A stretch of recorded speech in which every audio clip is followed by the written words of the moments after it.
বৈকুণ্ঠৰ কল্পতৰু পুৰাণৰ সূৰ্য মহাভাগৱত এনে এক উত্তম শাস্ত্ৰ যি শাস্ত্ৰৰ মাধ্যমেৰে আমি জীৱাত্মাবিলাকে নিজৰ জীৱন যাপন কৰিবলৈ চেষ্টা কৰোঁ, চিন্তা কৰোঁ। সেই জীৱই পৰমাত্মা পৰম ব্ৰহ্ম সৃষ্টি স্থিতি প্ৰলয়ৰ গৰাকী সৰ্বশক্তিমান ঈশতত্ব কৃষ্ণদেৱৰ পৰম কৃপাৰ পাত্ৰ হ'ব পাৰে। সেই জীৱ কোন জনা? যিজনাই উত্তম শাস্ত্ৰ মহাভাগৱতৰ মাধ্যমেৰে নিজৰ জীৱন অতিবাহিত কৰিবলৈ চেষ্টা কৰে। সেই মহাভাগৱতৰে দ্বিতীয় স্কন্ধ মহাভাগৱত ধৰ্মৰ বিষয়বস্তুৰে আজি আমি অনুষ্ঠানভাগী আগবঢ়াই নিবলৈ আগবাঢ়িব বিচৰা হৈছে। দ্বিতীয় স্কন্ধ মংগলাচৰণ মহাভাগৱত ধৰ্মৰ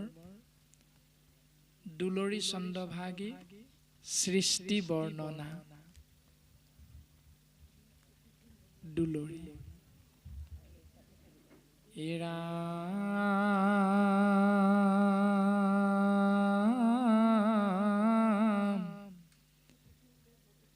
ঋষি শৌনকৰ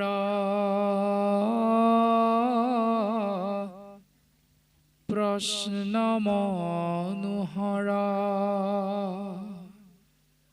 শুনি সুতে কৈবে লৈল শুনা মুনিগণ হুয়ায়ে কমন তাত পাছে যে ন ভৈল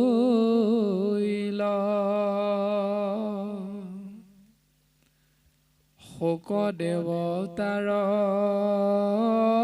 বাক্য সাৰোদ্ধাৰ অ শুনি ৰাজা পৰীক্ষিত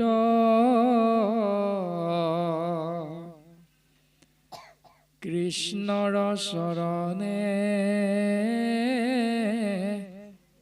একান্ত যতনে নিষ্কামে ধৰিলা চিত্ত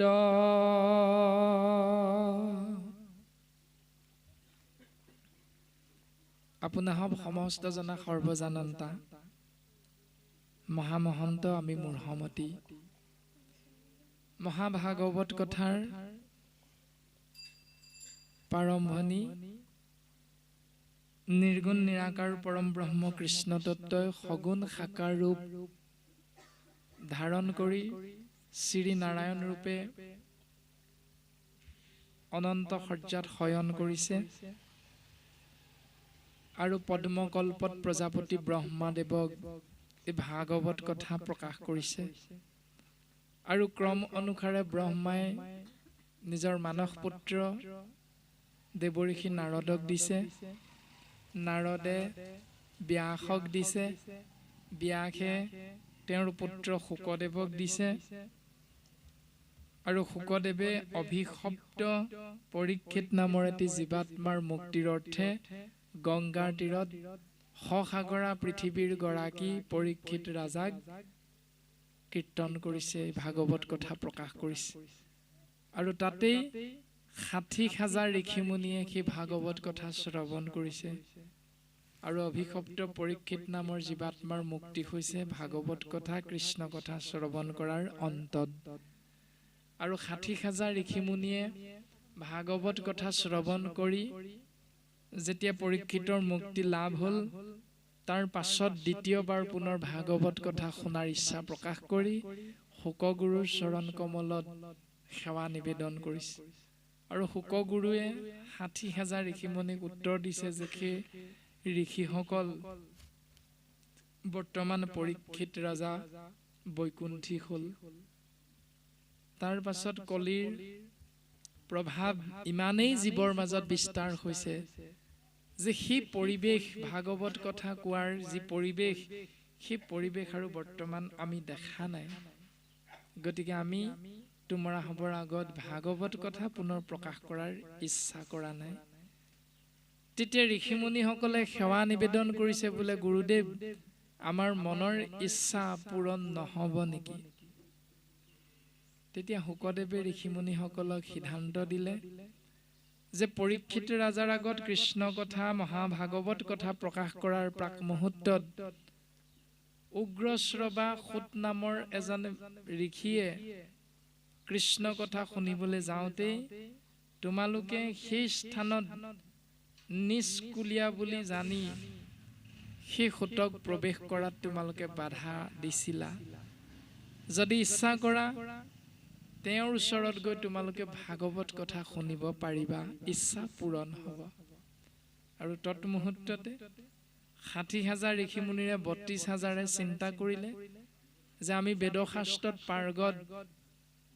সেই অহংকাৰ অৰ্থাৎ বিদ্যাৰ অহংকাৰ যোগ হ'ল। আমি ব্ৰাহ্মণ সম্প্ৰদায়ৰ, তেওঁ নিষ্কুলীয়া সুত সম্প্ৰদায়ৰ। গতিকে আমি ব্ৰাহ্মণ কুলৰ, আমি বেদশাস্ত্ৰত পাৰ্গত হৈ কিয় আমি নিষ্কুলীয়া অজ্ঞানীৰ মুখেৰে ভাগৱত কথা শুনিম? এই দুটা অহংকাৰ যোগ হোৱাৰ বাবে ৩২,০০০ ঋষিমুনিয়ে সেই স্থান ত্যাগ কৰিলে। আৰু ৬০,০০০ৰ ৩২,০০০ বিয়োগ হলত থাকিল ২৮,০০০। আৰু সেই ২৮,০০০ ঋষিমুনিৰে শৌনক নামৰ ঋষিজনাৰ পদ্ম মুখখনতে উচ্চাৰিত আলাপ আলোচনাৰ মাধ্যমেৰে ২৮,০০০ ঋষিমুনিয়ে গুৰুৰ বাক্য পালন কৰিলে। গুৰুৰ বাক্য পালন কৰি ২৮,০০০ ঋষি বেদত প্ৰধান বিষ্ণুৰ নৈমিষ ক্ষেত্ৰ মহাপুণ্য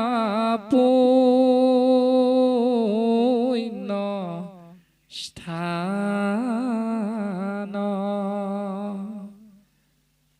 মান্য কৰি সুতক পাতিলা সত্ৰ তথা শৌনক প্ৰমুখে শুনে ভাগৱত কথা।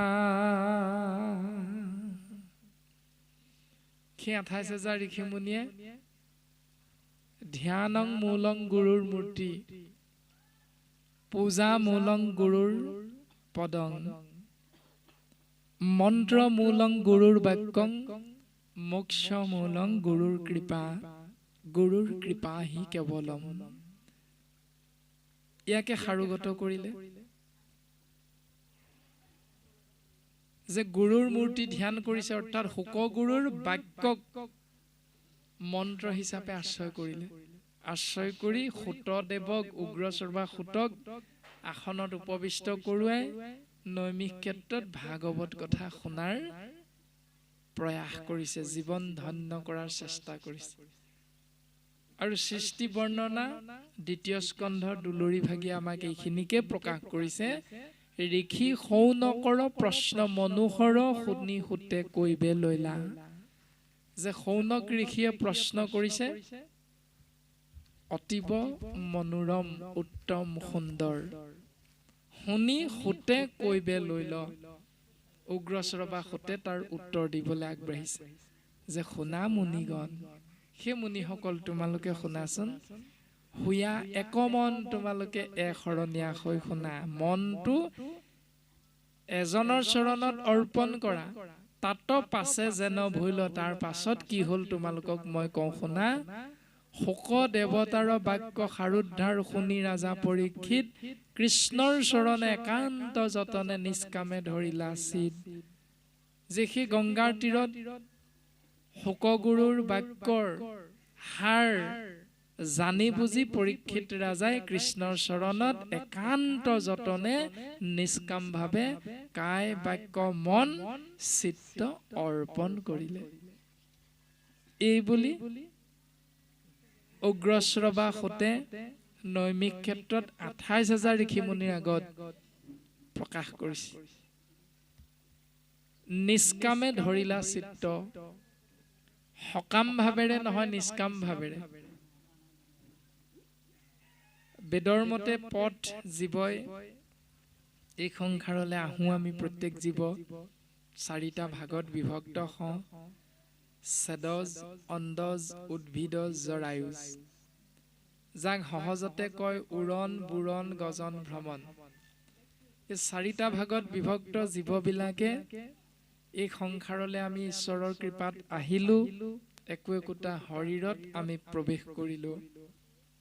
আৰু এই শৰীৰত প্ৰৱেশ কৰি আমি জীৱবিলাকে 2টা নিয়ম পালন কৰো, এটা হ'ল সকাম, এটা হ'ল নিষ্কাম। সকাম হ'ল কামনাযুক্ত আৰু নিষ্কাম হ'ল কামনাৰ বিহিত, য'ত কামনা যোগ নহয়। আৰু 100ৰ ভিতৰত 99% বাপ আয়ে আমি কামনাযুক্ত কৰ্ম কৰো। সেই কামনাযুক্ত কৰ্মবিলাকৰ দৰ্শনবিলাক হয়তো প্ৰত্যেকৰে অকণমান বেলেগ বেলেগ। ধৰি লওক মেট্ৰিক পৰীক্ষা দিবলৈ সন্তানটো আগবাঢ়িছে, দুদিনৰ আগত নামঘৰত গৈ গুৱা পাণ আগবঢ়াই, মিঠাতেলৰ চাকি এগছ আগবঢ়াই, ঘোষা এজোকা গাই সেৱা কৰে মাক দেউতাকে। বোলে প্ৰভু, সন্তানটিয়ে মেট্ৰিক পৰীক্ষা দিব, তুমি যেন নাকটো বচোৱা। আৰু সেইটোও এটা কামনা। কোনোৱে চিন্তা কৰে চাকৰিৰ ইমানেই ব্যস্ততা, কৰ্মময় জীৱন, ভগৱন্তক চিন্তা কৰাৰ সময় নাই, অৱকাশ নাই। গতিকে দেউতাৰ পৰলোকগামী হ'ল, অহা বছৰ সেই দিনটোতে নাম এষাৰ গোৱাব লাগিব, সেইটোও কামনা। যদি দেউতাক নমৰিলহেঁতেন হয়তো ভকতক মাতি নাম এষাৰ নকৰিলেহেঁতেন। গতিকে সকাম আৰু নিষ্কামৰ মাজত পাৰ্থক্য আছে। এতিয়া শাস্ত্ৰই কৈছে নিষ্কামত জীৱৰ কল্যাণ, সকামত জীৱৰ কল্যাণ নাই। কিন্তু সেই সকাম কৰ্মৰ চিন্তাবিলাক প্ৰত্যেকৰে তেনেকুৱা। আৰু শুকদেৱতাৰ, শুকগুৰুৰ যি অমৃত বাণী, ভাগৱত কথা শুনি পৰীক্ষিত ৰাজাই কৃষ্ণৰ চৰণত একান্তভাৱে এক যুগ অন্ত সমান একান্ত। কান্ত শব্দৰ অৰ্থ হ'ল স্বামী, যাৰ স্বামী এজন। আমি জীৱাত্মাৰ স্বামী হ'ল পৰমাত্মা ঈশতত্ত্ব, নাম হ'ল কৃষ্ণ তত্ত্ব। গতিকে আমি যদি আমাৰ স্বামী 5 জনমান কৰি লওঁ, তেতিয়াহ'লে তেওঁক শাস্ত্ৰই একান্ত বুলি কোৱা নাই। একান্ত হ'ল এজন স্বামীৰ তত্ত্বাৱধানত নিজৰ জীৱনটো আগবঢ়াই দিয়াৰ যি প্ৰচেষ্টা, তাক কোৱা হৈছে একান্ত ভকতৰ লক্ষণ। আৰু সেই একান্ত ভাৱেৰে আহিব লাগিব আমি ঈশ্বৰৰ ওচৰলৈ। আহি ঈশ্বৰক একো বিচাৰিব নালাগিব, নিষ্কাম ভাৱেৰে আমি কৰ্ম কৰিব লাগিব। সেই নিষ্কাম ভাৱনাত গুৰুজনাই এজোকা ঘোষা আমাক যোগ কৰিলে। নামঘোষা শাস্ত্ৰত কৃপাৰ সাগৰ দৈৱকী নন্দন, পুৰিও মনৰ কাম, ভকতৰ সংগ সদানুগোচোক, মুখেতো আগুণ নাম। ওপৰে ওপৰে চালে সেইজোকা ঘোষাও সকাম নিচিনাই লাগে, কাৰণ মনৰ কামনা এটা আছে। কামনাটো পূৰণ কৰিবলৈহে ঈশ্বৰৰ ওচৰলৈ গৈছো, ঈশ্বৰক খাটনি ধৰিছো। কিন্তু সেই কামনাটোত দ্ৰব্য বস্তুৰ কথা নাই, সেই কামনাটোত স্বাৰ্থ জড়িত নাই। কিন্তু যিটো স্বাৰ্থ সেই কামনাত জড়িত হৈ আছে, সেই স্বাৰ্থটোৱে হ'ল নিষ্কাম স্বাৰ্থ। অৰ্থাৎ হে প্ৰভু, তোমাৰ চৰণলৈ আহিছো, তুমি আমাক কৃপা কৰা। কোনটো কৃপা কৰিবা? এটাহে, সেইটো হ'ল তোমাৰ ভকতৰ সংগ যাতে মই সদায় পাই থাকো। দ্বিতীয়টো হ'ল মুখেৰে কেৱল তোমাৰ নামহে যেন উচ্চাৰণ কৰি থাকিবলৈ সৌভাগ্যৱন্ত হওঁ। এইটো যদিও ওপৰে ওপৰে চালে সকাম নিচিনা লাগে, কিন্তু প্ৰকৃতাৰ্থত তাত্ত্বিক দিশেৰে চালে বুজি পোৱা যায় ই হ'ল নিষ্কাম। এতিয়া আমি অকণমান আগত কৈ অহা চিন্তাটো আছিল মেট্ৰিক পৰীক্ষাত উত্তীৰ্ণ কৰি আমাৰ নাক কাণকেইটা বচাই দিবলৈ প্ৰভুৰ চৰণলৈ গ'লো, সেইটো হ'ল স্বাৰ্থ। কিন্তু সেই বাক্যটোক আমি নিষ্কামলৈ ৰূপান্তৰিত কৰিব পাৰোঁ এনেকৈ যে প্ৰভু আমাৰ সন্তানটিৰ লগতে এইবাৰ অসমত যিমানবিলাক ছাত্ৰ ছাত্ৰীয়ে মেট্ৰিক পৰীক্ষাত অৱতীৰ্ণ হৈছে প্ৰত্যেকৰ প্ৰতি যেন প্ৰভু তুমি কৃপা বৰ্ষণ কৰা, এই বুলি কিন্তু ভবাৰ লগে লগে নিষ্কাম হৈ যায়। ভাবেই হ'ল ভক্তি, ভাবিলেই ভগৱন্তক পায়। ভাবিছো কেনেকৈ, ভাবিম কেনেকৈ, তাৰ বিষয়বস্তু আমি জানিবলৈ চেষ্টা কৰি সেই মাধ্যমেৰে আমি আগবাঢ়িব লাগিব। জীৱন আমি তেনেধৰণে আগবঢ়াব লাগিব। কেৱল মোৰ মই এই দুটা ভাৱনাৰে যদি আমি আগবাঢ়ো ঈশ্বৰৰ ওচৰলৈ, তেতিয়াই হ'ল সকাম। আৰু পৰীক্ষিতে নিজৰ মুক্তিৰ কথা ভবা নাই। পৰীক্ষিতে শুকগুৰুৰ চৰণত অৰ্পণ কৰিছিল যে ম্ৰিয়মান জীৱই কি কৰাটো প্ৰয়োজন।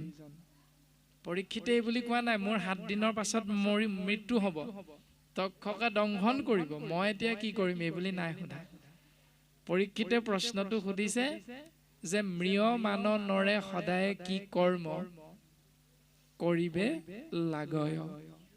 যে এটি দুখী জীৱই প্ৰকৃততেনো এই সংসাৰত কি কৰিলে, কাক চিন্তা কৰিলে, কাৰ কথা শুনিলে সেই জীৱটোৱে সংসাৰৰ পৰা পৰিত্ৰাণ পাব পাৰিব। গতিকে পৰীক্ষিতে নিষ্কামভাৱে শুকগুৰুৰ চৰণত প্ৰশ্নভাগী আগবঢ়াইছে। তাৰ পাছত পদবন্ধে আমাক প্ৰকাশ কৰিছে এৰাম ভাৰ্যা পুত্ৰ ধন শৰীৰ স্বজন ৰাজ্যবাদিয়ানো যত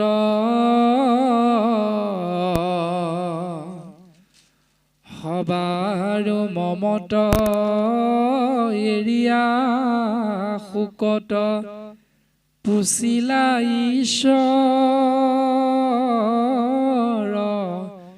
তত।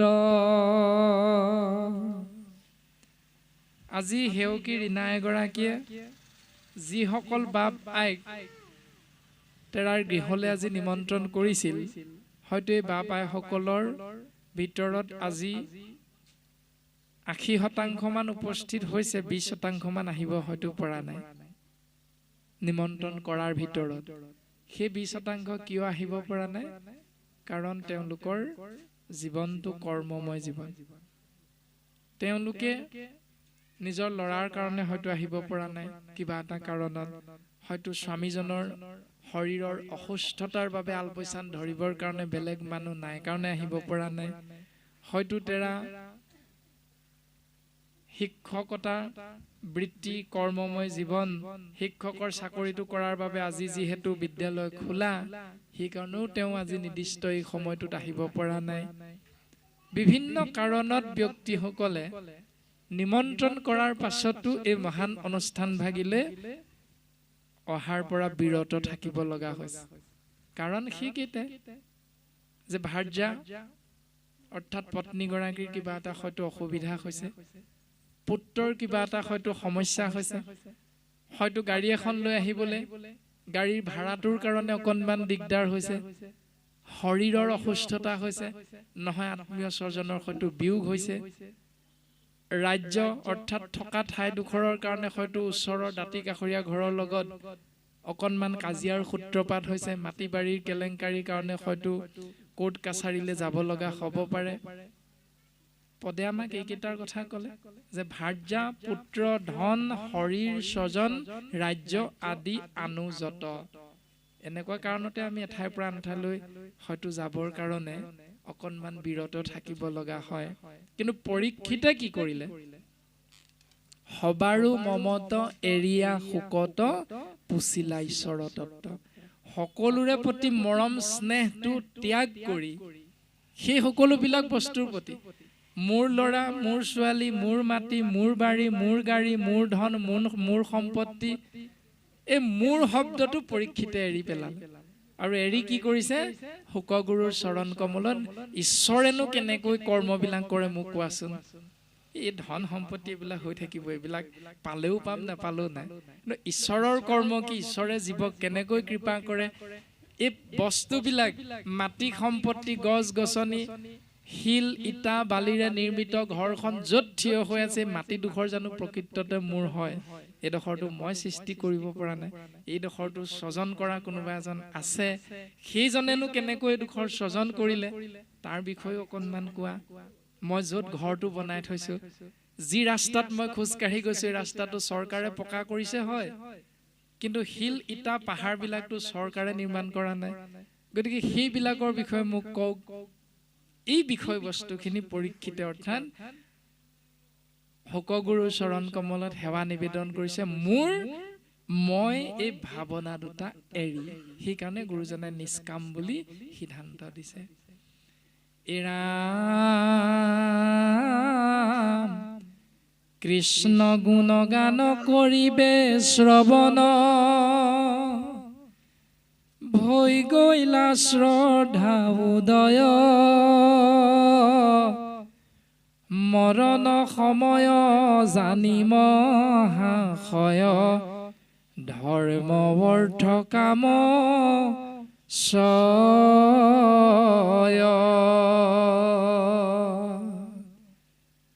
হবে পৰিহৰি মনে কৃষ্ণ স্মৰি শুকৰ চৰণ চাই ধৰি কৃতাঞ্জলি আতি মৃদু কৰি বিনাৱন্ত মহাৰায়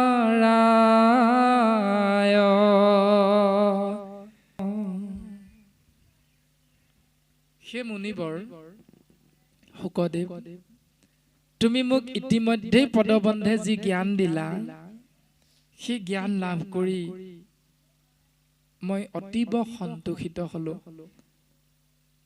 ভগৱন্তৰ যি মায়াজাল সেই মায়াজাল মোহজালৰ পৰা মই তৎক্ষণাৎ পৰিত্ৰাণ পাবলৈ চেষ্টা কৰিলো গুৰুদেৱ তুমি মোক আৰু অকণমান কৃপা কৰা পৰীক্ষিতে ভাবিছিল যে শৰীৰটোৱে প্ৰকৃততে মই কিন্তু ইতিমধ্যে পৰীক্ষিতে বুজি পাইছে যে শৰীৰটো মই নহয় প্ৰমাণটো আমি চাব পাৰো ৰীণা এগৰাকীয়ে নিমন্ত্ৰণ কৰিলে আজি আমি ইয়াৰে দুজনমান নাহিলো সেই দুজনক আজিৰ পৰা 3 দিন মানৰ পাছত যদি আইগৰাকীয়ে পাই যায় বাটতে তেতিয়া আইগৰাকীয়ে যদি সোধে বোলে আই বা আপোনাক নিমন্ত্ৰণ কৰিছিলো সেইদিনা আমাৰ গৃহলৈ নাহিল যে তেতিয়া বাপ আইগৰাকীয়ে কি বুলি ক'ব বোলে নকব আৰু মই আহিম বুলি ভাবিয়া আছিলো আপুনি নিমন্ত্ৰণ কৰা দিনাৰ পৰা কিন্তু মোৰ শৰীৰটো অসুস্থ হৈ পৰিল দুটা শব্দ পাই গলো আমি মই আহিম বুলি ভাবিছিলো কিন্তু মোৰ শৰীৰটো অসুস্থ হৈ গ'ল এতিয়া মইতো কোন শৰীৰটো কি এতিয়া মই আহিম বুলি ভাবিছিলো তাৰমানে মই মানে শৰীৰটো নহয় মোৰ শৰীৰটো মোৰ বুলি যিজনে কৈ আছে সেইজন হল মই আৰু হিয়াই হল শাস্ত্ৰসন্মতে বস্তু পৰমাত্মা যি শক্তিক আমি কোনেও চকুৰে দৰ্শন নাপাওঁ যিটোক দেখা পাওঁ সেইটো হল পঞ্চভূতি শৰীৰ এইটো এই শৰীৰটো মই নহয় এই শৰীৰটো মোৰ মই মানে হল আত্মা তত্ত্ব গতিকে আত্মাৰ যিটো আহাৰ সেই আহাৰটো কৰ্ণখন্তে পদ্ম মুখখন্তে আমি গ্ৰহণ কৰিব লাগে কৰ্ণপথে ভকতৰ হিয়াত প্ৰৱেশী হৰি দুৰ্বাসনা হৰে সমস্তই যেহেন শৰত কালে জলৰ যতে কমল স্বভাৱতে নিৰ্মল কৰ যে কাণৰ ফুটাই দি কৃষ্ণ নাম যদি শ্ৰৱণ কৰোৱা যায় তেতিয়া হৃদয়ত কৃষ্ণ তত্ত্ব প্ৰকাশ হৈ প্ৰৱেশ কৰি হৃদয়ৰ পৰা কুৰচুত কপট দম্ভ দেশ্য অহংকাৰ ভাৱনাবিলাক তৎমুহূৰ্ততে নাইকিয়া কৰে। অৰ্থাৎ চাবোনেৰে শৰীৰটো চফা কৰে বাহিৰখিনি, কিন্তু কৃষ্ণ নামেৰে অন্তৰখন চাফা কৰে, অন্তৰ শুদ্ধি। এইখিনি কথা শাস্ত্ৰই আমাক জ্ঞান দিছে। আৰু পৰীক্ষিতে এই পৰম সত্যক অনুধাৱন কৰিব পাৰি মৰণৰ সময়টো নিশ্চিত জানি, অৰ্থাৎ আত্মাতত্বই শৰীৰটো এৰিব। শৰীৰটো হ'ল বিনাশী, আত্মা হ'ল অবিনাশী। গতিকে সেই অবিনাশী আত্মা এই সংসাৰত কৰ্মৰ ফল ভোগ কৰিবৰ কাৰণে বিভিন্ন সময়ত বিভিন্ন ধৰণে বিভিন্নতা শৰীৰত গৈ অৱস্থান কৰিব, আৰু আকৌ এদিন সেই শৰীৰটো বিনাশ হ'ব। সেই আত্মা যিহেতু অবিনাশী, অমৰ, গতিকে আত্মাৰ কাৰণে দুখ কৰি আপুনি মই কোনো লাভ নাই। পৰীক্ষিতে পৰম সত্যটো বুজি পালে, আৰু বুজি পাই হবে পৰিহৰি। হবে মানে এই যে অকণমান আগত ক'লে ভাৰ্যা, পুত্ৰ, ধন, শৰীৰ, আত্মীয় স্বজন, ৰাজ্য আদিৰ প্ৰতি যিটো মোহ আছিল, যিটো লোভ আছিল, যে মই নকৰিলে কোনে কৰিব। আমাৰো এটা ভাৱনা থাকে যে মই যদি নকৰোঁ কোনে খুৱাব ল'ৰা ছোৱালীকেইটাক, মই যদি নকৰোঁ পথাৰলৈ যদি মই নাযাওঁ কোনে খুৱাব ইহঁতক, আদি যিবিলাক ভাৱনা আমাৰ থাকে, সেইটোৱে হ'ল সকাম ভাৱনা। সেইটোকে কোৱা হৈছে যে হবে পৰিহৰি। এই ভাৱনাবিলাক ত্যাগ কৰি জন্ম দিলোঁ, খুটি খাব পৰা কৰিলোঁ, ভাত ৰান্ধি খালেও খাবি নাখালেও নাই, মোৰ ভকতৰ সংগ পাবলৈ অকণমান দেৰি হৈছে, মই ভকতৰ সংগলৈ যাওঁ। এই বুলি যদি আইসকলে এৰি থৈ গুচি আহে সন্তান কেইটিক কৰি খাব পৰা খোৱা সন্তান কেইটিক, ভোক লাগিলেনো নিজে ৰান্ধি বাঢ়ি খাব, চিন্তা কৰিব নালাগে। কিন্তু ভকতৰ সংগই হ'ল কলিৰ জীৱতৰণৰ একমাত্ৰ উপায়টো আশ্ৰয় কৰাৰ ব্যৱস্থাটো। কাৰণ সাধু সংগ অনুসৰা শ্ৰৱণ কীৰ্তন কৰা, পৰিহৰা পাখণ্ড আচাৰ। শৰীৰত থকা সেই স্বভাৱবিলাক, যে মই গৰুকেইটা নাবান্ধিলে, মই গৰুকেইটালৈ ঘাঁহ নাকাটিলে কোনে কাটিব, যিকেইটা গৰুৰ কাৰণে আপুনি ভকতৰ সংগৰ পৰা বঞ্চিত হ'ব লগা হ'ল, সেইকেইটা গৰু আপুনি নপুহিলেও আপুনি সংসাৰত খাই থাকিব পাৰিব সুন্দৰকৈ। ব্যৱস্থাখিনি আমি অকণমান গুৰুত্ব দি চিন্তা কৰিলে উত্তৰটো পাম। আমি গৰু আকৌ নপুহিবলৈ নাই কোৱা, আমি ভাৱনাটোৰ কথাহে কোৱা হৈছে। সেই ভাৱনাটো সুন্দৰভাৱে কৰিব পাৰোঁ বোলে, কালিলৈ আমি আমুকৰ ঘৰলৈ নিমন্ত্ৰণ কৰিছে, গতিকে আমি আজিয়ে গৰুকেইটাৰ আহাৰটো কালিলৈ কাৰণে যোগাৰ কৰি থওঁ। সেইটো কৰিব পাৰোঁ, আমি তেনেকৈ ভাবিব পাৰোঁ, পোহাত আপত্তি নাই। প্ৰত্যেকটো বস্তু আমি আগতীয়াকৈ যদি যতন কৰি সেই প্ৰাণীবিলাককো আমি ঈশ্বৰ সদৃশ জ্ঞান কৰি শাস্ত্ৰসন্মতে চিন্তা কৰি আমি পুহি থকাত কিন্তু অপৰাধ নাই। কিন্তু পুহি থকাৰ বিপৰীতে যদি ভাবোঁ যে মুছলমানসকলৰ এটা বিহু আহিব, সেই বিহুটোৰ সময়ত দমৰা গৰুটো যদি বিক্ৰী কৰা যায়, তেতিয়াহ'লে পইচা কেইটকামান বেছিকৈ পোৱা যাব। এই ভাৱনাযুক্ত হৈ যদি গৰু দমৰা গৰুটো সেই কেইদিনৰ আগে আগে বিক্ৰী কৰি দিওঁ, তেতিয়াহ'লে সিহঁতে কি কৰিব, সেইটো কাটি মাৰি খাব সিহঁতে। সেই অপৰাধটো সিহঁতৰ নালাগে, সেই অপৰাধটো লাগিব যিজনে সেই সময়ত সেই গৰুটো বিক্ৰী কৰিলে সেইসকলৰ হাতত। তুমি যিমানেই ধন নোপোৱা সেইটো বিক্ৰী কৰি, কিন্তু তাৰ বিপৰীতে তোমাৰ শাস্ত্ৰসন্মতে কৈছে বোলে পাপৰ তুলনাত পুণ্য কম হ'ব, আৰু তেতিয়া কলৈ যাব লাগিব, আমি নৰকলৈ যাব লাগিব। প্ৰত্যেকটো কথা পৰীক্ষিতে ইতিমধ্যে শোকগুৰুৰ মুখেৰে উচ্চাৰিত কৃষ্ণ কথা শুনি শুনি সেই পৰম তত্ত্ব জ্ঞানবিলাক ক্ৰম অনুসাৰে পাই পাই গৈ আছে। আৰু সেইকাৰণে সকলোবিলাকৰ চিন্তা ত্যাগ কৰি মনে কৃষ্ণ স্মৰি, তাৰ আগতে ভাবি আছিল মোৰ ৰাজ্য, কিন্তু কৃষ্ণ কথা শুনাৰ লগে লগে মোৰ ৰাজ্যৰ ভাৱনাটো এৰি মনেৰে কৃষ্ণ চিন্তাটোত ব্ৰতী হৈ গ'ল। আৰু শোকৰ চৰণ কমললৈ চাই কৃতাঞ্জলি সেৱা কৰি অতি মৃদুভাৱে ভক্তিভাৱেৰে শোকৰ চৰণ কমলত উত্তৰ সেৱা নিবেদন কৰিছে যে ধন্য মুনিবৰ তোমাৰো উত্তৰ সাক্ষাতে পালো প্ৰমাণ। সেই মুনিবৰ তোমাৰ আমি কৰা প্ৰশ্নৰ উত্তৰটো তোমাৰ মুখেৰে আমি ইতিমধ্যে লাভ কৰিলোঁ। এই ৰামে গুৰু কৃপাময় আৰু অৰ্থচয় জানিবা কমো ৰমন ইটো বিশ্বখান প্ৰভু নাৰায়ণ জিমতে কৰা সৃজন তোমাৰ চৰণত আমি সেৱা নিবেদন কৰিছো মোৰ আৰু এটা কথা জানিবলৈ মন গৈছে গুৰুদেৱ ইটো বিশ্বখানে বিশ্ব ব্ৰহ্মাণ্ডখন প্ৰভু নাৰায়ণ জিমতে কৰা সৃজন কেনেকৈনো তেওঁ নিৰ্মাণ কৰিলে সৃজন কৰিলে জিমতে পালন্ত কেনেকৈ তেওঁ পালন কৰিছে পুনু সংহাৰন্ত তেওঁ কেনেকৈ ধ্বংস কৰিছে যি সব শক্তিক ধৰি যিবিলাক শক্তিক আশ্ৰয় কৰি এইটো কৰিছে মোক অকণমান কৃপা কৰিবানে শিখব সংশয় চেদিবে লাগয় গুৰু মোক কৃপা কৰি হি গুৰুদেৱ তুমি মোক কৃপা কৰাচোন জানিবৰ মন গৈছে এৰাম ভাগ্য আছে জাতো মৰণ বেলাত পাইলো তোমাক লাগ বুলিতে বচন জুৰয় নয়ন মৌনে ৰৈলা মহাভাগ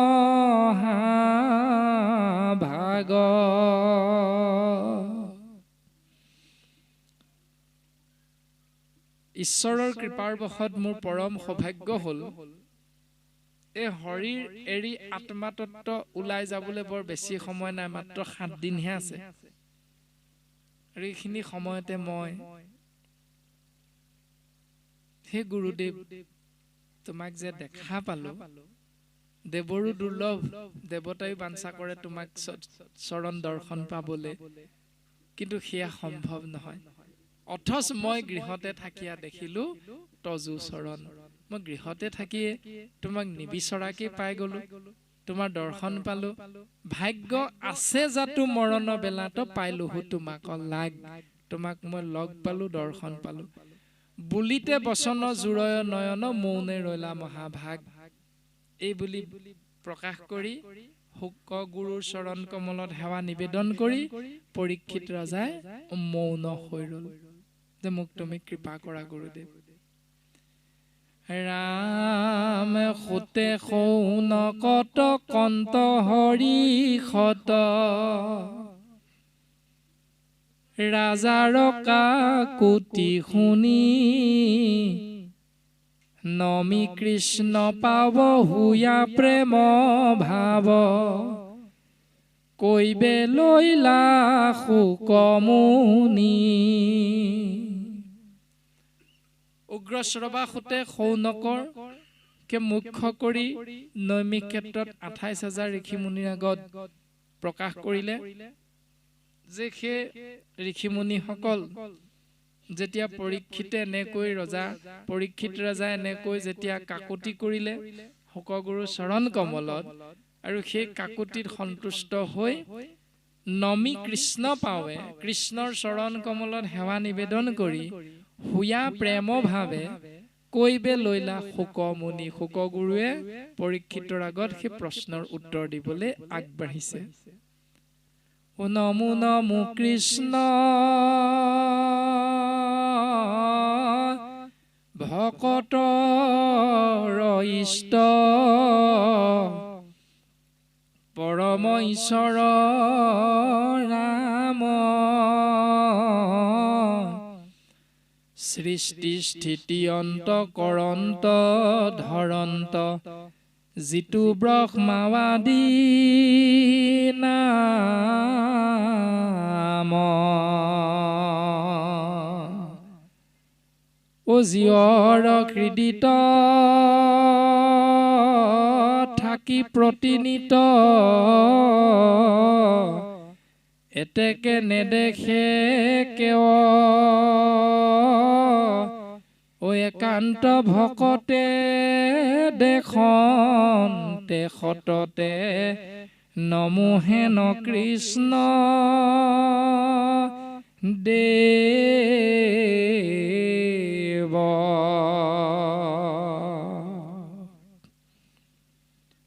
কৃষ্ণদেৱৰ দুখানীয় ভয় চৰণ কমলত সেৱা নিবেদন কৰিছে। নমো নমো কৃষ্ণ, ভকতৰ ইষ্ট, যিজনক ভকতে সদা সৰ্বদা সেৱা কৰি থাকে। পৰম ঈশ্বৰৰ ৰাম, সেইজনৰ অন্য এটা ৰূপ হ'ল ৰাম তত্ত্ব। কৃষ্ণ বিষ্ণু হৰি ৰাম জগত প্ৰসিদ্ধ নাম। যিজনে সৃষ্টি কৰিছে, যিজনে পালন কৰিছে, যিজনে সংহাৰ কৰিছে, সৃষ্টি স্থিতি অন্ত কৰন্ত কৰে, ধৰন্ত ধৰি থাকে, যিটো ব্ৰহ্মা আদি নাম। ব্ৰহ্মা নাম ভগৱন্তই আশ্ৰয় কৰিছে, কিন্তু তেওঁ থাকে ক'ত? জীৱৰ হৃদিত, অৰ্থাৎ এটা শৰীৰৰ মাজত হৃদয় পদ্মত থাকি প্ৰতিনিত এতেকে নেদেখে কেৱ একান্ত ভকতে দেখন্তে সততে নমোহেন কৃষ্ণদেৱ। সেই আত্মাতত্ব ভগৱন্ত কৃষ্ণ জীৱৰ হৃদয় পদ্মত থাকে, অৰ্থাৎ এটি শৰীৰৰ হৃদয়ৰ মাজত প্ৰকাশমান হৈ থাকে। সেইকাৰণে জীৱবিলাকে আত্মাতত্বক দৰ্শন নাপায়, কিন্তু যেতিয়া তেওঁ একান্ত ভকতৰ শাৰীলৈ ৰূপান্তৰিত হয়, একান্ত ভকতৰ শাৰীলৈ নিজকে উত্তৰণ ঘটোৱাৰ লগে লগে সেই একান্ত ভকতজনে কিন্তু কৃষ্ণ তত্ত্বক হৃদয়ৰ মাজত দৰ্শন পায়। স্বধৰ্মীজনৰ দুখ ভয়হৰ, অধৰ্মী বিনাশন্ত, জ্ঞানীৰো জ্ঞানক যিটো বিধায়ক, নমোহেন ভগৱন্ত,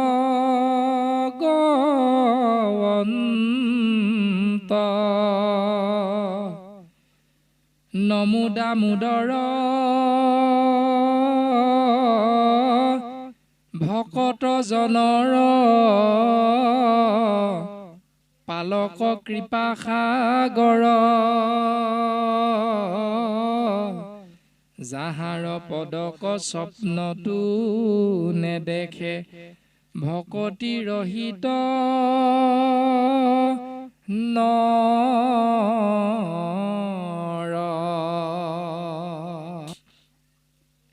সেইজন কৃষ্ণদেৱ যিজনা স্বধৰ্ম আচৰণ কৰাজনৰ দুখ পৰিত্ৰাণ কৰে, ভৱ সংসাৰৰ পৰা তেওঁক তৰাই নিয়ে, কিন্তু অধৰ্মীজনক আকৌ বিনাশ কৰে, ধ্বংস কৰে। জ্ঞানীৰো জ্ঞান, বিধিৰো বিধাতা। বিধি হ'ল ব্ৰহ্মা আৰু বিধাতা হ'ল ভগৱান কৃষ্ণ, অৰ্থাৎ ব্ৰহ্মাক যিজনে সৃষ্টি কৰিছে সেইজন হ'ল বিধাতা, বিধিৰ বিধাতা বুলি কোৱা হৈছে। বিধি হ'ল ব্ৰহ্মা আৰু তেওঁক যিজনে সৃষ্টি কৰিছে তেওঁ হ'ল বিধাতা। যিটো বিধায়ক নমোহেন ভগৱন্ত, যিজনে বিধিক আজ্ঞা কৰিছে স্ৰজন কৰিবলৈ, যিটো নিয়ম দিছে তেওঁক এইটো নিয়মেৰে আগবাঢ়িবা, সেই বিধায়ক কৃষ্ণ তত্ত্বৰ চৰণ কমলত শুকগুৰুৱে সেৱা নিবেদন কৰিছে। নমো দামোদৰ, তেওঁৰ অনন্ত কোটি নামৰ এক নাম হ'ল দামোদৰ। ভকতজনৰ পালক, কৃপাৰ সাগৰ, যাহাৰ পদক স্বপ্নতো নেদেখে, ভকতি ৰহিত নৰ। যাৰ চৰণ কমল দিঠকতো নেদেখে, সপোনতো দেখা নাপায়, যিসকল ভকতিবিহীন বুলি কোৱা হৈছে। এতিয়া ভকতি, ভজ হ'ল ধাতু, ইকটিন হ'ল প্ৰত্যয়। ভজ ধাতু মানে হ'ল ভাবি থকা, ইকটিন প্ৰত্যয় হ'ল আনন্দ। যাৰ কথা ভাবি থাকিলে জীৱই আনন্দৰ উপৰি আনন্দ লাভ কৰিব পাৰে, চিৰন্তন আনন্দৰ মাজত অৱগাহন কৰিব পাৰে, সেয়াই হ'ল ভক্তি। আৰু সেই ভক্তি কেন্দ্ৰবিন্দু হ'ল কৃষ্ণ তত্ত্ব। আৰু কৃষ্ণ তত্ত্বক পোৱাৰ ভক্তিৰ মাধ্যমলৈ আহিবৰ বাবে একমাত্ৰ খোজটো হ'ল শৰণ। শাস্ত্ৰই সিদ্ধান্ত দিছে, এইৰাম ভকতিৰ বীজ শৰণে সে নিজ, প্ৰেমানন্দ তাৰ ফল, শৰণ বিনাই ভকতি কৰয়, এৱা ঘতৰ যেন জল। ভক্তিৰ বীজ হ'ল শৰণ,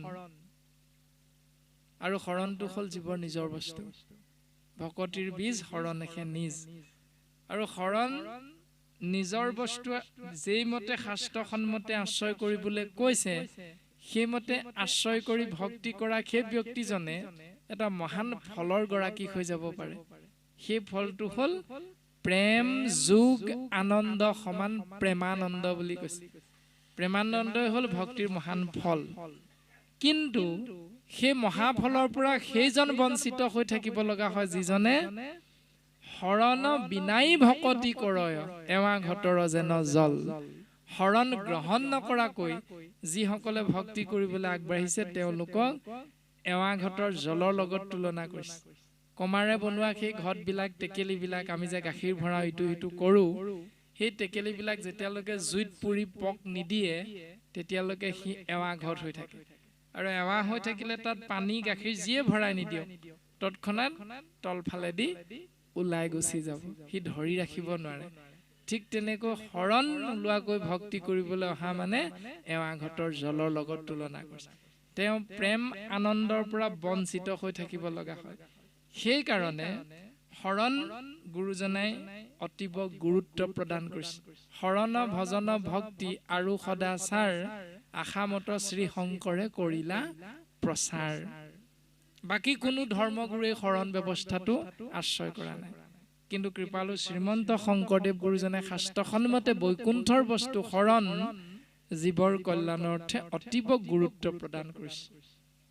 এতিয়া একাদশ স্কন্ধত কৃষ্ণদেৱে উদ্ধৱৰ আগত প্ৰকাশ কৰিছে, সমস্ত ভূততে ব্যাপী আছো মই হৰি, সবাকো মানিবা বিষ্ণু বুদ্ধি কৰি, কুকুৰ শৃগাল গৰ্দৰ ভৰু আত্মা ৰাম, জানিয়া সবাকো পৰি কৰিবা প্ৰণাম। এইটো হ'ল ভাগৱত মহাধৰ্ম, যে কুকুৰ শৃগাল গৰ্দৰ্ভ গাধ সকলোৰে আত্মা হ'ল ৰাম তত্ত্ব, কৃষ্ণ তত্ত্ব। জানিয়া সবাকো পৰি কৰিবা প্ৰণাম। এই সমস্তজনক আত্মা ৰাম ঈশ তত্ত্ব জানি সেৱা নিবেদন কৰিবলৈ কৈছে।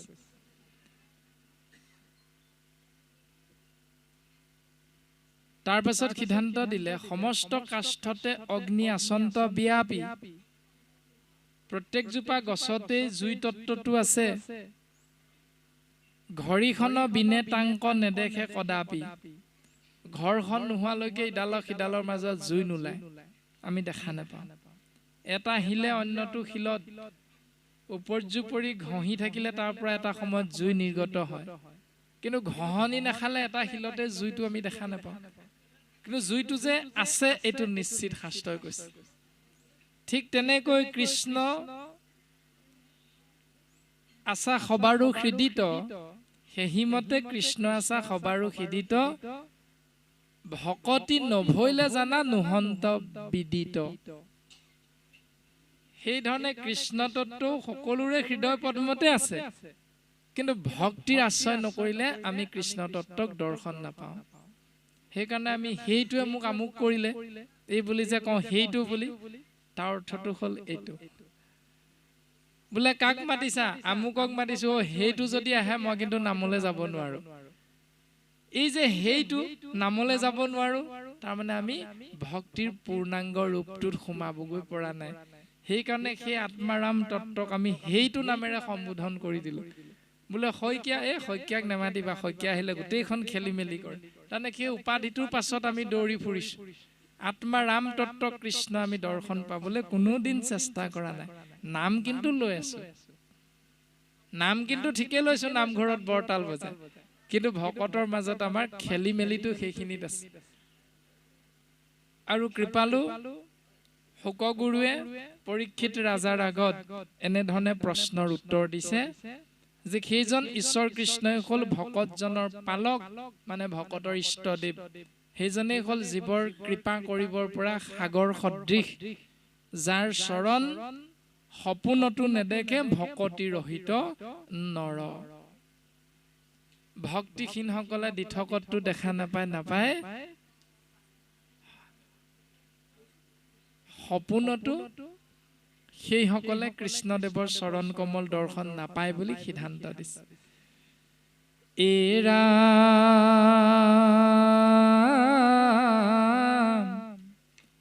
শ্ৰৱণ কীৰ্তন অৰ্চন বন্দন আদি ভকতি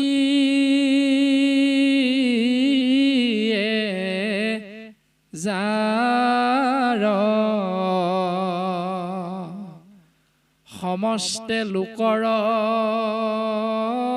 সদ্যে পাপ হৰে ওটা নপাৱে নমস্কাৰ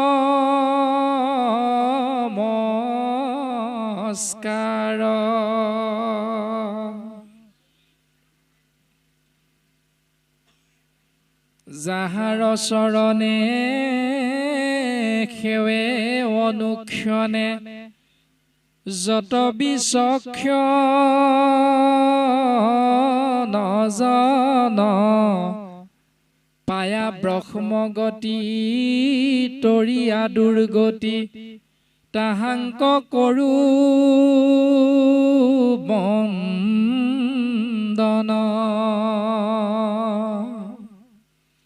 শ্ৰৱণ কীৰ্তন অৰ্চন বন্দন আদি ভক্তিৰ দ্বাৰা যাৰ দৰ্শন পোৱা যায় সমস্ত লোকৰ সদ্যে পাপ হৰে টান পাৱে নমস্কাৰ সমস্ত জীৱৰ পাপ হৰণ কৰা শ্ৰৱণ কীৰ্তন অৰ্চন বন্দন আদি ভক্তিৰ মাধ্যমেৰে যাক দৰ্শন পাব পাৰি সেইজন সৃষ্টি স্থিতি প্ৰলয়ৰ গৰাকী যাহাৰ চৰণে সেৱে অনুক্ষণে যত বিচক্ষণজন যাৰ চৰণ সদায় চিন্তা কৰে পৰম তত্ত্বদৰ্শী জ্ঞানীসকলে পায়া ব্ৰহ্মগতি যাৰ চৰণ চিন্তা কৰি ব্ৰহ্মগতি লাভ হয় তৰিয়া দুৰ্গতি বিঘিনি নাশ হয় তাহাংক কৰো বন্দন সেইজন সৰ্বশক্তিমান ইশতত্ত্ব কৃষ্ণদেৱৰ চৰণত আমি সেৱা ভাগি অৰ্পণা কৰা হৈছে ভক্তিহীন নৰে যত কৰ্ম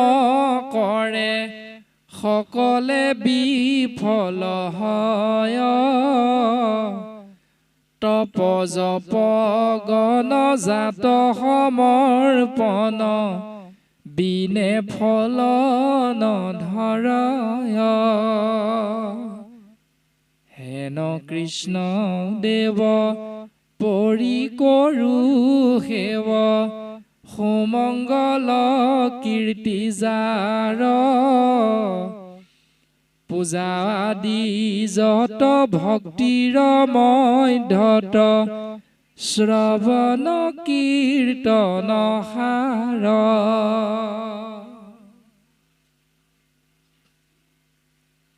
ভক্তিহীন সকলে যিবিলাক কৰ্ম কৰে সকলোবিলাক কৰ্ম বিফল হয় তপ জপ আদি সমস্ত বিলাক যেতিয়ালৈকে ঈশ্বৰত অৰ্পণ কৰা নাযায় তেতিয়ালৈকে সকলোবিলাক কৰ্মৰ ফল জীৱই লাভ কৰিব নোৱাৰে প্ৰাপ্তি নহয় বিফল হয় বুলি কৈছে পূজা আদি কৰি ভক্তিৰ মধ্যত শ্ৰৱণ কীৰ্তন সাৰ তপ জপ যাগ যজ্ঞ পূজা পাতল আদি সমস্তৰ ভিতৰত শ্ৰৱণ কীৰ্তনেই হ'ল জীৱৰ শ্ৰেষ্ঠতম ভক্তি ও ৰামে কথা শ্ৰৱণৰ নাম কীৰ্তনৰ সমান নাহিকে আন ভক্তি হে পৰম শুদ্ধ নিৰূপম প্ৰকটি দেখাও প্ৰমাণ কথা শ্ৰৱণ কৰা মানে শুনা নাম কীৰ্তন কৰা মানে কোৱা সমান নাহিকে আন এই দুটাৰ সমান দ্বিতীয়টা নাই বুলি কৈছে ভক্তিহে পৰম শুদ্ধ নিৰূপম প্ৰকটি দেখাও প্ৰমাণ ভক্তিয়ে হ'ল পৰম শুদ্ধ অনুপম অতুলনীয় তাৰ বিষয়ে প্ৰমাণ মই তোমাৰ আগত দিম তুমি শুনা এ ৰাম কিৰাতক চাৰি খাচি গাৰু মিৰি জবন কংক গোৱাল অসম মুলুক ধুবাজে তুৰুক কুবাচমলেশ চান্দাল প্ৰমাণটো কি দিলে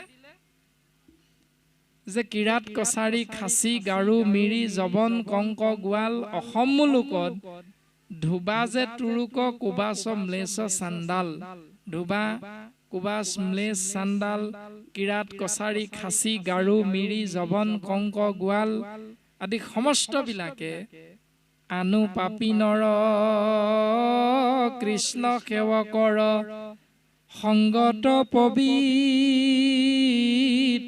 হয় ও ৰামে ভকতি লভিয়া সংসাৰ তৰিয়া বৈকুণ্ঠে সুখে চলয়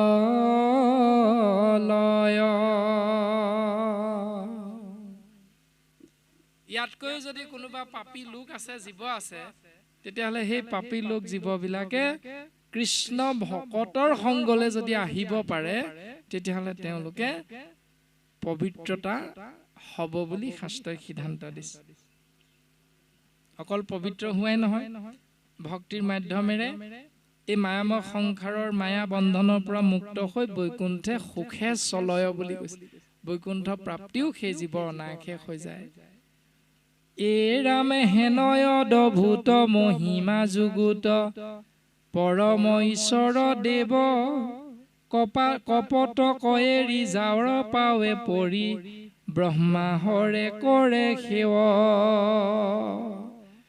চোৱাচোন সেই অদ্ভুত মহিমা মণ্ডিত পৰম ঈশ্বৰ কৃষ্ণদেৱ নাৰায়ণৰ চৰণ কমলত আমি মনুষ্যবিলাকে নহয় কপটক এৰি কুৰ্চুত কপটতা এৰি যাৰ পাৱে পৰি যাৰ চৰণত পৰি ব্ৰহ্মা হৰে কেও কৰে সেৱ ব্ৰহ্মাই আমাক সৃষ্টি কৰিছে জীৱবিলাক আৰু সেইজন ব্ৰহ্মায়ো সৰ্বশক্তিমান ঈশতত্ব কৃষ্ণদেৱৰ চৰণৰ সেৱা জনাইছে তাৰপিছত হৰে হৰে মানে শিৱ শিৱয়ো সেইজন ঈশ্বৰ কৃষ্ণৰ চৰণত সদা সৰ্বদা সেৱা নিবেদন কৰি থাকে হে ৰাম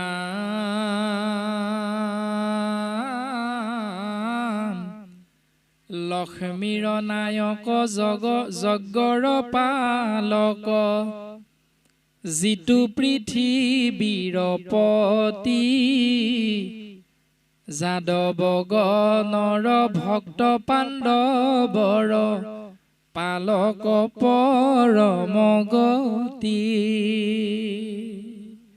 লক্ষ্মীৰ স্বামী যজ্ঞৰ পালক পৃথিৱীৰ পতি পৃথিৱীৰ গৰাকী যদুবংশৰ সৃষ্টিকৰ্তা যাদৱ গণৰ ভক্ত পাণ্ডৱৰ পালক পৰম গতি যদুবংশৰ পৰম গতিদাতা ভক্ত পাণ্ডৱৰ পৰম গতিদাতা সেইজন ঈশ্বৰ কৃষ্ণ এ ৰামে হেন ভগৱন্ত মহিমা অনন্ত ভকতে কৰে বৰ্ণন হে কৃষ্ণনাথ নমোদমাই মাথ হুয়ো কমুত পখন্ন সেইজন মহিমা মণ্ডিত অনন্ত কোটিৰ ব্ৰহ্মাণ্ডৰ গৰাকী ঈশ্বৰ কৃষ্ণদেৱ প্ৰভু ভগৱন্তৰ বৰ্ণন ভকতে কৰি অতীব আনন্দিত হয়। হে কৃষ্ণনাথ নমো দমাই মাথ সয়ুক মুত প্ৰসন্ন। হে কৃষ্ণদেৱ, তোমাৰ চৰণ কমলত আমি সেৱা নিবেদন কৰিছো, তুমি আমাক প্ৰসন্ন হৈ কৃপা বৰ্ষণ কৰা। পানেশ ভূতে নানা শৰীৰ স্ৰজিয়া প্ৰৱেশিতাত লীলায়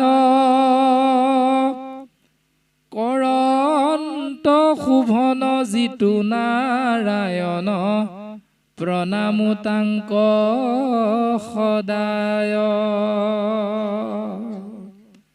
কৰন্ত শোভন জিতু নাৰায়ণ প্ৰণামো তাংক সদায়। যিজন ঈশ্বৰ কৃষ্ণ প্ৰভু ভগৱন্তক দৰ্শন মাত্ৰেই চালে চাই থাকিবলৈ মন যায়। ইমান সৌন্দৰ্যৰ গৰাকী ঈশ্বৰ কৃষ্ণদেৱৰ বিষয়বস্তু গুৰুজনাই পদবন্ধে প্ৰকাশ কৰিছে। পাঞ্চভূতে নানা শৰীৰ স্ৰজিয়া প্ৰৱেশিতাত লীলায় কৰন্ত শোভন জিতু নাৰায়ণ প্ৰণামো তাংক সদায়। তেওঁ 5টা ভূতৰ দ্বাৰা জীৱবিলাকক সৃষ্টি কৰিছে। জীৱ মানে শৰীৰবিলাক সৃষ্টি কৰিছে। কোনে? ঈশ্বৰ কৃষ্ণদেৱে। কাক দিলে পঞ্চতত্ব? প্ৰজাপতি বিধিবৰ ব্ৰহ্মাদেৱক।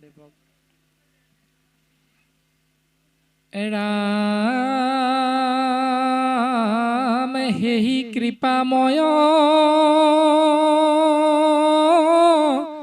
মূৰ বাক্যচয়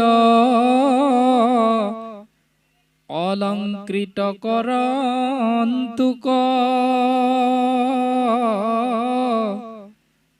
শৃংগাৰাদি নানা ৰসে বাজ শৌক আনন্দে লোকে শুনুক। যাৰ মুখ পদ্ম মকৰন্দ মধু হৰি কথা ৰসময়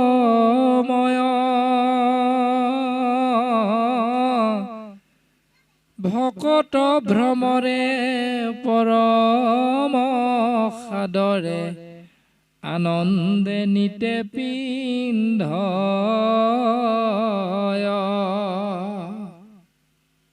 হীন কৃপাময় গুৰু পিতৃবিয়াস